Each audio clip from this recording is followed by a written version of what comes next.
नमस्कार, भारत लाइव देख रहे हैं आप। बिहार में राजद जदयू के विलय की जो चर्चा है वो और ज्यादा तेज हो गई है, इसलिए कि नीतीश कुमार ने जब से ऐलान किया है कि बिहार यात्रा के बाद वो देश का भ्रमण करेंगे, तो ऐसे में हम जानने की कोशिश करते हैं कि आखिर इसके अंदर कौन कौन सी चीजें हैं। भीतर की बात में इन तमाम खबरों पर चर्चा करेंगे। बाबा भी मौजूद हैं। बाबा, नीतीश कुमार विलय करेंगे, इसकी चर्चा है, क्या लगता है कि इस विलय का परिणाम जदयू को भुगतना पड़ेगा या जदयू और मजबूत होगी या नीतीश कुमार और मजबूत होंगे?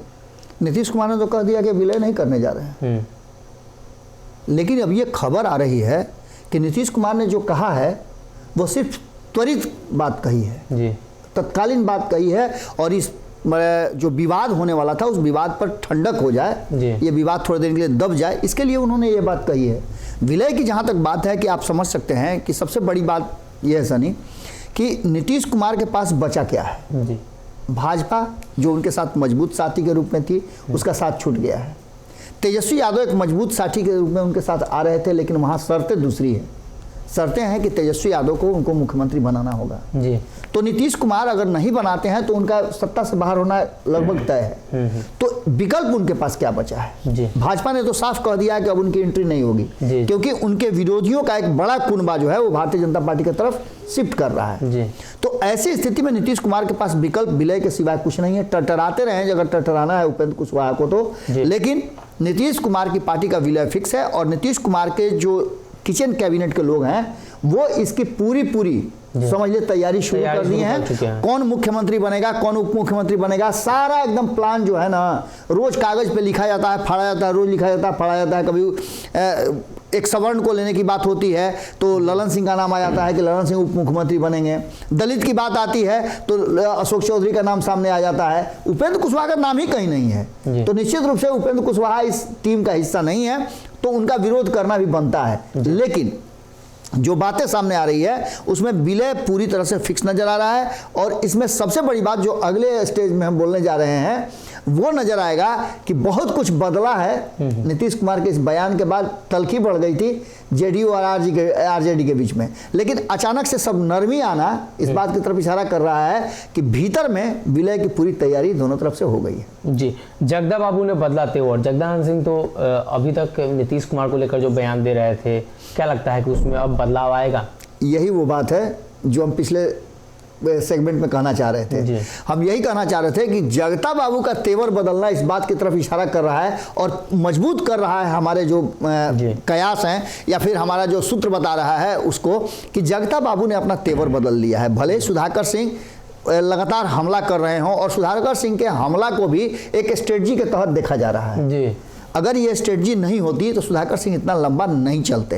रोज वो कोई ना कोई ये करते हैं, और अब तो उन्होंने सीधे 2 लोगों को टारगेट भी कर लिया है। बहुत लोगों ने सुधाकर सिंह के बारे में बहुत कुछ कहा, लेकिन उपेंद्र कुशवाहा को टारगेट करना इस बात की तरफ इशारा कर रहा है कि जो गेम प्लान रचा गया था उसी गेम प्लान में सब कुछ चल रहा है। उधर आपको पता है कि जीतन राम मांझी की भी बेचैनी बढ़ गई है। यदि विलय होता है तो जीतन राम मांझी का अस्तित्व लगभग समाप्ति हो जाएगा, क्योंकि इतना संख्या इन लोगों के पास हो जाएगा कि जिसमें तेजस्वी यादव को कोई परेशानी नहीं होगी मुख्यमंत्री बने रहने के लिए। और अगर नीतीश कुमार इस विलय को स्वीकार कर लेते हैं तो जगता बाबू का मकसद भी पूरा हो जाएगा, क्योंकि जगता बाबू अब तक जो अपने राजनीति का इस उम्र में भी लगातार कंटिन्यू किए हुए थे और राष्ट्रीय जनता दल को मजबूत करने का काम कर रहे थे, उसके पीछे की रणनीति यही थी कि तेजस्वी यादव को मुख्यमंत्री यानी कि राष्ट्रीय जनता दल को फिर से एक बार सत्ता में लाना उनका मकसद था।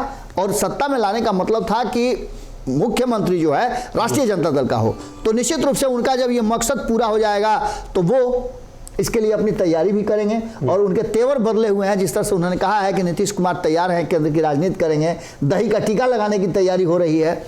इसका मतलब सीधा सा है कि जो हमने पहले भी बताया था सनी कि जो दही का टीका 2015 में लालू प्रसाद ने लगाया था तेजस्वी नीतीश कुमार को, वही दही का टीका अब नीतीश कुमार तेजस्वी यादव को लगा करके बिहार का मुख्यमंत्री होने की कहा जाता है कि ताजपोशी की घोषणा करेंगे।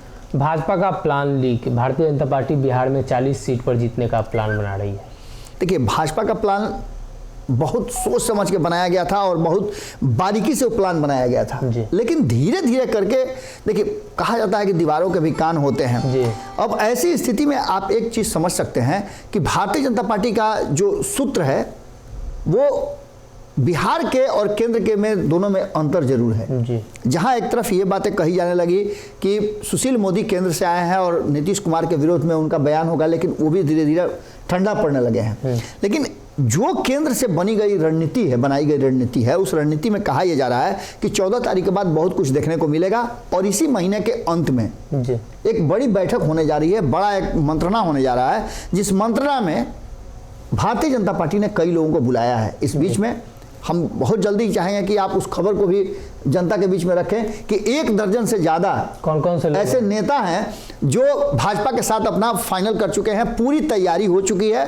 और हम इस खबर को बहुत पहले से कहते आ रहे हैं कि ये लोग भारतीय जनता पार्टी के आने वाले समय में स्तंभ होंगे, पिलर होंगे और इसी के आधार पर भारतीय जनता पार्टी जो है वो अपना बिहार फतह 2024 और 25 का प्लान बना रही है। इसमें मुख्यमंत्री का चेहरा भी शामिल है, इसमें लोकसभा के कई उम्मीदवार का भी नाम शामिल है और ये पूरी तैयारी भारतीय जनता पार्टी ने कर ली है।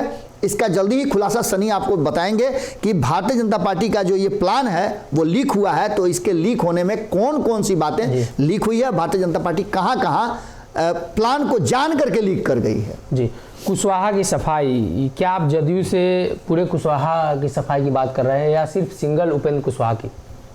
देखिए, उपेंद्र कुशवाहा पर इतना ज़्यादा दबाव बढ़ गया है जी, उनको बार बार आप देखिए कि मीडिया में खबरें चल रही हैं कि उपेंद्र कुशवाहा जदयू छोड़ेंगे, अपनी आरएलएसपी को फिर से जीवित करेंगे, आरसीपी सिंह के साथ जा करके और फिर से लव कुश समीकरण को साधने के लिए भारतीय जनता पार्टी की मदद करेंगे।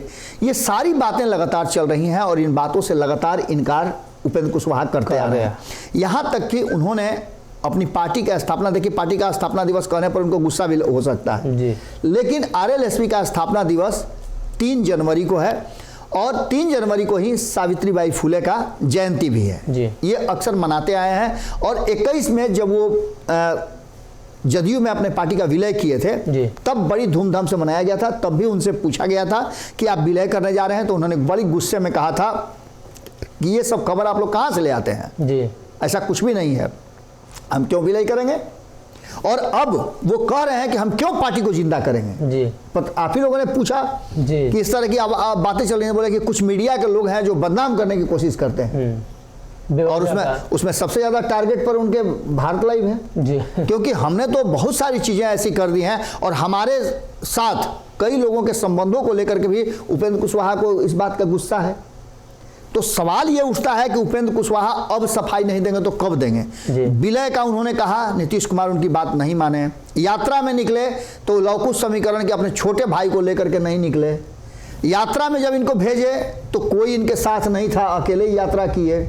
इनको ताकत दिखाने के लिए नीतीश कुमार ने भेज दिया कि अब ताकत दिखाइए, कितना आप लव कुश को मजबूत कर सकते हैं। सारी चीजें होने के बाद, इनसे जो वादा किए गए थे उसको होने के बाद अब उपेंद्र कुशवाहा के पास कोई विकल्प नहीं रह गया था। 2 ही विकल्प है, एक तो नीतीश कुमार की कहा जा रहा है कि कैप्टनसी स्वीकार करके उनके पीछे पीछे चले, चाहे 12 प्लेयर रहें या 13 प्लेयर रहें या 15 की टीम में शामिल रहे। मैच खेलने को मिलने वाला नहीं है, ये कंफर्म है, तो उनके साथ चलना होगा। अपनी राजनीति को सिर्फ बचाने के लिए, अपने लोगों की बात नहीं कर रहे हैं, क्योंकि जो उनको चाहिए था वो नीतीश कुमार ने दे दिया। बाकी उनके लोग अभी भी सैकड़ों लोग हैं जो इंतजार कर रहे हैं कि कभी तो उनका जीवन बदलेगा। खास करके आरएलएसपी वाला मुद्दा जो चला उसमें तो कई लोगों का फिर से राजनीतिक जीवन जो है हरियाली में आ गया था जी जी। दूसरा विकल्प उनके पास है कि वो अपने पुराने घर में, और पुराने घर को फिर से, जो मिट्टी का था उसको फिर से रंग रोगन करके तोड़ करके एक नया महल बनावे जिसमें सभी लोगों को रहने की व्यवस्था हो। ऐसी स्थिति में वो सफाई देने के लिए आ रहे हैं और जब ये खबर आप देख रहे होंगे उसके लगभग आधा घंटा पौन घंटा के बाद वो सफाई देने जाएंगे और सफाई में यही कहने जाएंगे कि वो कहीं नहीं जा रहे हैं। लेकिन ये नीतीश कुमार के लिए उतना ही सत्य है जितना नीतीश कुमार ने कहा था कि मिट्टी में मिल जाएंगे, भाजपा के साथ नहीं जाएंगे। और दूसरा कि वो लोग देख रहे हैं ना, ये लोग के साथ कभी भी हम नहीं जा सकते हैं। तेजस्वी यादव के तरफ उंगली उठा करके उन्होंने कहा था कि इसके माता और पिता बिल्कुल उनके डीएनए वाली बात इस बात की तरफ इशारा करती है कि जो नीतीश कुमार ने कहा लगभग उसी रास्ते पर वो भी चल रहे हैं। और ये पूरा का पूरा मामला जो है वो एक जगह आकर के शिफ्ट हो गया है और इसी की सफाई कुशवाहा को देनी है, नीतीश कुमार के प्रति अपनी आस्था दिखानी है। तो कहीं ना कहीं उपेंद्र कुशवाहा की बात कर ले या जगदानंद सिंह के बयानों की चर्चा कर ले, इन तमाम चीज़ों को अगर जोड़ कर देखते हैं तो जदयू और राजद के विलय की जो चर्चा है वो एक बार फिर से तेजी से उठने लगी है। ऐसे में अगली खबर में हम आपको बताएंगे वो कौन कौन से लोग हैं जो नीतीश कुमार के काफ़ी करीबी रहे हैं और अब भाजपा में शामिल होने जा रहे हैं। अगर ये वीडियो पसंद आई और वह बिहार के राजनीति और बिहारियत से सरोकार रखेनी तो सब्सक्राइब बटन दबा के चैनल के सब्सक्राइब कर ली। ओजे एगो घंटी बा, ओकरा बटन दबा देला से कुल सटीक और मारक खबर रुआ मुफ्त में मिल जाई। अगर रुआ पत्रकारिता के हमनी के नया प्रयोग में सहयोग कर चाहतानी तो ज्वाइन बटन दबा दी। पेटीएम नंबर नोट कर ली 9386816700। धन्यवाद।